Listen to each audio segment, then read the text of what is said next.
खूप मोठ्या प्रमाणात खेळांच्या संदर्भात इन्फ्रास्ट्रक्चरची निर्मिती असेल, वेगवेगळ्या स्पर्धांचं आयोजन असेल, प्रोफेशनलिझम आणण्याचा प्रयत्न असेल, अशा अनेक गोष्टी केल्या।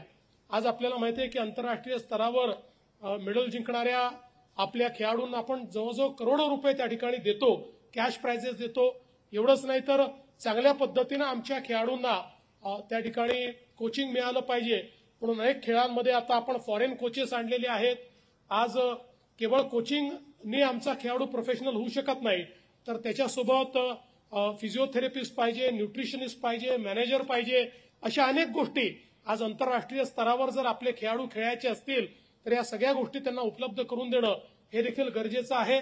आणि तेही महाराष्ट्रामध्ये आम्ही त्याचाही निर्णय घेतला आणि आज मोठ्या प्रमाणात मिशन ऑलिम्पिकची तयारी देखील आता महाराष्ट्रामध्ये आपण सुरू केलेली आहे आणि सर्व प्रकारच्या प्रोफेशनल पद्धतीनं आमच्या खेळाडूंचं प्रशिक्षण करणं आणि सर्व प्रकारच्या सोयी त्यांना उपलब्ध करून देणं हा प्रयत्न देखील आपला चाललाय।